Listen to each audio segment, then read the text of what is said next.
How to remember more of what you read in books. If you're like me, you enjoy reading many books and want to put in action their ideas so that you can improve.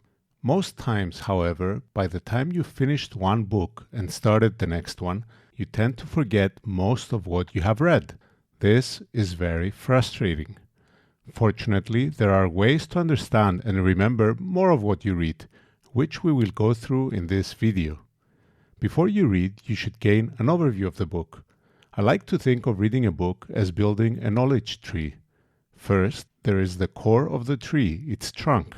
This supports everything. When you're reading a non-fiction book, you should start by reading the front and back cover of the book and then the author's bio. You can even Google the author and read a couple of reviews of the book to get an overall idea of what the book is about. This is the core. Attached to the trunk of the tree are the branches.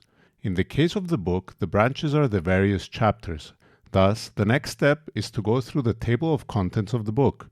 This gives you a better understanding of the context of the book, the main ideas, and how the author will deliver them. Finally, before you even begin reading, it's a good idea to quickly scan through the chapters of the book. Read the subtitles and maybe the first and last paragraph of each chapter to get a feel of how the author delivers the information. Notice any interesting diagrams, tables, or quotes in bold letters. This allows you to start building a mental model, a map, of the book in your mind. This whole exercise shouldn't take more than 30 minutes. Reading actively. Now you're ready to start reading the book. Before this, though, I would suggest that you turn off distractions so that you can read with focus. Put the phone on Do Not Disturb mode and leave it in the next room. Shut off the TV. Sit at a comfortable place. This will allow your mind to focus on what's in front of you. As you work through the book, maintain an active mindset. Engage with the book by highlighting interesting passages and making notes in the margins. One way to approach note-taking is to use the question, evidence, conclusion method to summarize key points, which is recommended by Cal Newport. Find a question that is asked in the text, identify the evidence presented, and finally underline the conclusion. Mark these with a pencil in the margins.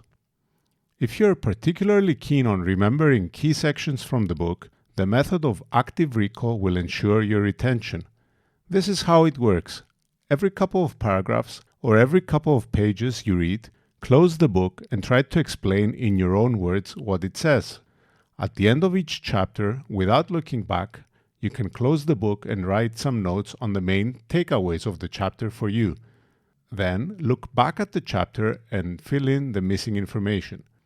As your brain is challenged to remember the information, it creates connections and solidifies your understanding of the information. Summarize what you learned.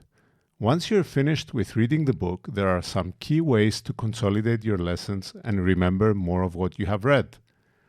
A good way to gain a general overview of the book lessons is to summarize the main ideas of the book in a spider diagram. This means summarizing the whole book on a one-page document. Let's take Cal Newport's book Deep Work as an example. Start with the title in the middle, add the various chapters as branches, and then attach important information that you highlighted all around the page. This is the knowledge tree we referred to previously. Creating this visual summary ensures that you have gained a solid understanding of the key ideas and concepts. It will make it more likely that you will remember them as well as make connections with existing knowledge. Once you're finished with the book, you should take the time to consolidate the key lessons for you using a one-page summary in order to summarize the information that is important to you. You can include things like the book title and author name, a quick summary by chapter using the notes you already captured at point 6, some key insights, how you plan to apply the principles of the book. Finally, you can write some memorable quotes from the book based on your highlights. So there you have it. You have now completed your knowledge tree and attached all key information to the branches. These are 8 key steps to learning information you read in books and remembering it better. Obviously, some of these steps require effort and time. However, the time investment is well worth it as it will allow you to apply the lessons learned and improve your mental models. If you like this video, hit the like button below and subscribe to the channel to receive more great content on workflows of exceptional performers. And I will see you in the next video. Bye bye.